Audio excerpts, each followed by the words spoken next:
At the beginning of December, as Vienna was covered in snow, I had the chance to take a close look at the Canon RF 70-200mm f4 lens and compare it to my RF 70-200mm f2.8 version. But before we dive into this video, take a look at some awesome 4K 50 frames per second snow b-roll from Vienna.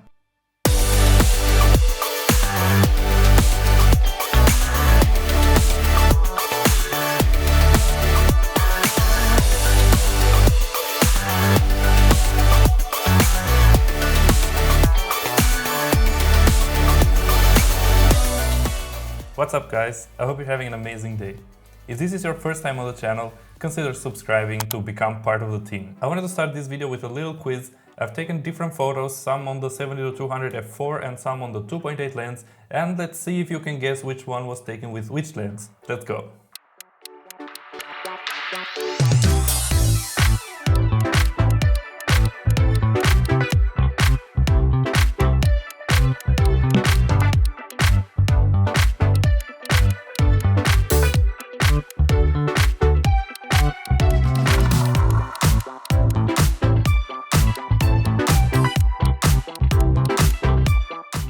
Did you guess them all? Personally, I was quite shocked at the results, and if I had to take the test myself, I probably would have failed at most of the photos. Of course, at some of them you could tell with the bokeh and the background being a bit more noisy, so you could tell it was the f4, but at most of them, I'm not so sure I would have guessed them correctly. But anyways, leave a comment down below and let's see how many you got right. Now let's talk about the physical specification of these lenses. Looking at them side by side at 70mm and then extended at 200mm, even though I love the size of the 2.8 lens because I can carry it with me almost everywhere I go, the f4 version is even smaller and lighter than that, which makes it perfect for traveling. The difference is very noticeable in the hand as well. Both of them have a 77mm filtered diameter at the front and they are also weather sealed. I've heard some YouTubers complain about the weather sealing on these lenses, that because they extend outwards they wouldn't be able to cope with a lot of water, and I also it makes sense because this part of the lens can get wet, and then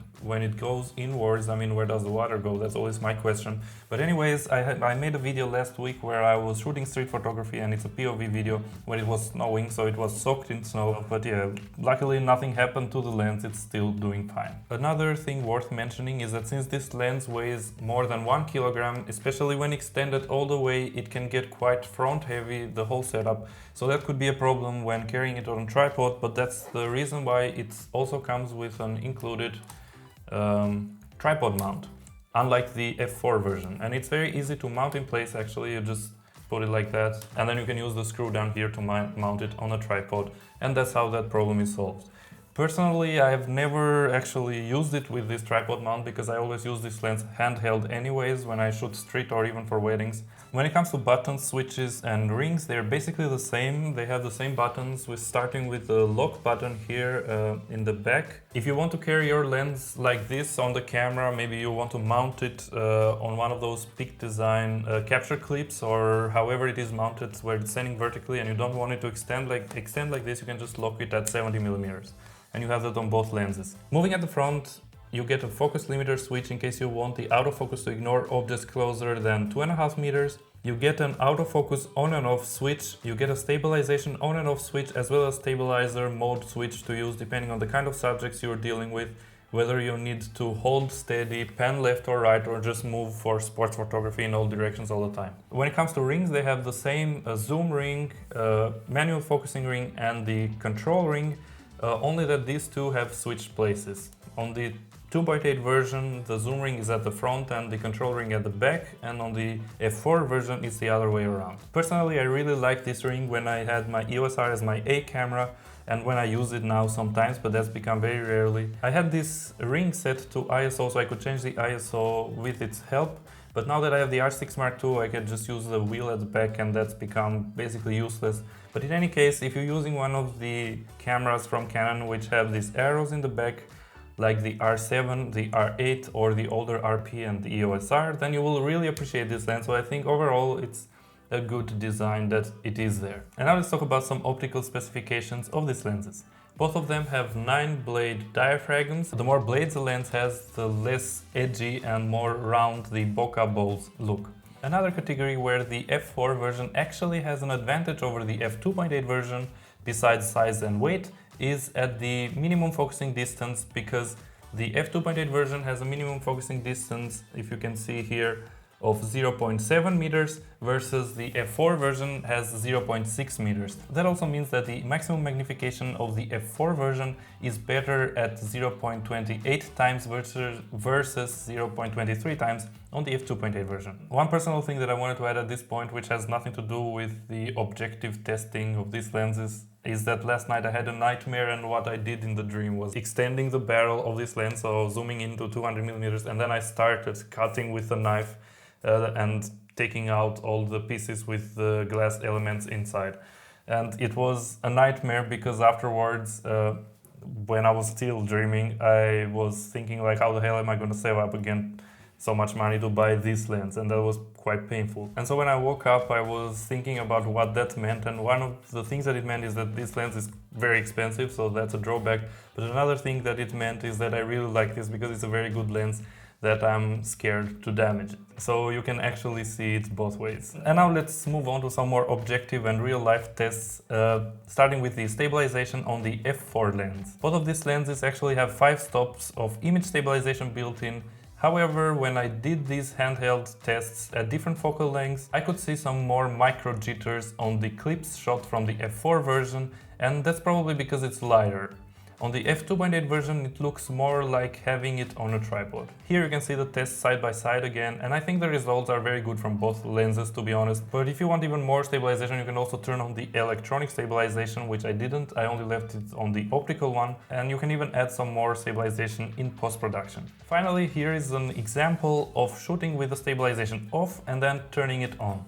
It does make a huge difference, doesn't it? For the next test, which is something that people use these two lenses for, which is shooting portraits, we're going to test the quality of the bokeh and how the portraits turn out. For this test, I took some half-body portraits at 70, 100, 135 and 200 millimeters on both lenses. On the f2.8 version, I took one set of photos at f2.8 and one at f4, because I think at f4 you can actually remove the added background blur from the equation because of the bigger aperture, and I think that's actually important to see how much more optical improvement you get between these two lenses besides the added background blur from the larger aperture. For the distance at 70 mm, the 2.8 lens does a good job at separating the subject from the background at f2.8. At f4 I can also see that it produces a slightly softer and less noisy background than the f4 version, but it's not very noticeable in my opinion. Basically the same thing could be said all the way to 200 mm. You can get a nicely blurred background with the f4 version, but the f2.8 is on a completely different level in my opinion. It's also important to note that you can get even closer to your subject when you get these portraits and not have like half body as I did it, and in that case you're gonna get even more background blur from both lenses.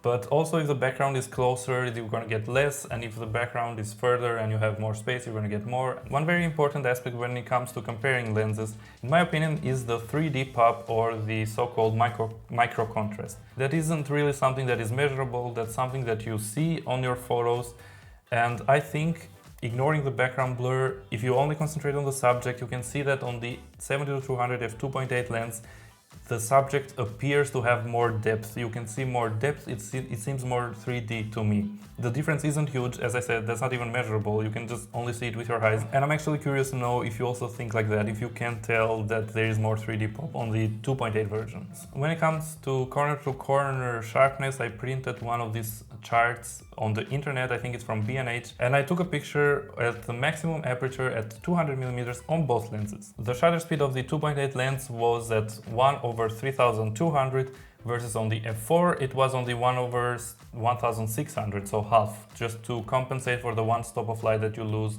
with the aperture. And that's also more realistic, because if you're taking pictures in the real world, if the scenario is a bit darker than with the f2.8, you can keep the shutter speed relatively like one stop higher than the f4 version, just because you can open the aperture more and get the same amount of light. Overall, I think they both did very well. Keep in mind that I was shooting handheld and probably wasn't exactly 90 degrees over the center of the paper either. But on the other hand, I never use this lens on the tripod anyways, as I already mentioned. I'm always shooting handheld, so if anything, that just makes the sharpness test a bit more realistic. The next test is going to be about autofocus. With the test that I made, they both performed pretty well at chasing my face around, for example, and also as I was getting close to the camera, but they also did very good at following birds flying in the sky.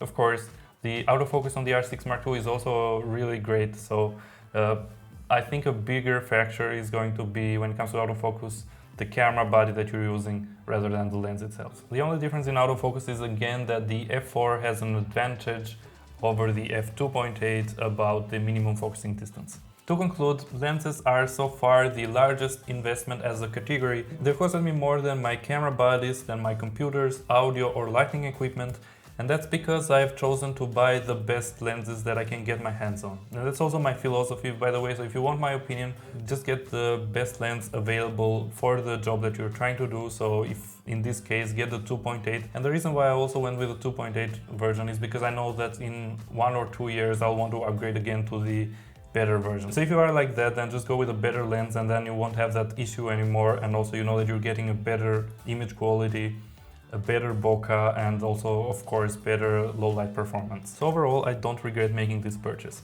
But that being said, if you are a beginner photographer or videographer who is just getting their first RF lenses, their first gear, and maybe 1,300 euros could go a long way for you. If you don't need so much low light capabilities, if you don't care about the one extra stop of light because you shoot outside, outdoors anyways, if you travel a lot and you appreciate your gear being lightweight so that you don't have to carry it around and get tired by it, in those cases, maybe you should consider the f4 version as well, because as these tests show, it's also a very sharp lens. It can also get very good background blur. Also, let's be honest, most people looking at your photos, if they didn't have the context of which lenses you were using, wouldn't notice the difference anyways, and that also includes professional photographers, by the way. So that was it for this video. I hope you found it helpful. If you did, make sure to give it a thumbs up and also subscribe to the channel so that we see each other again.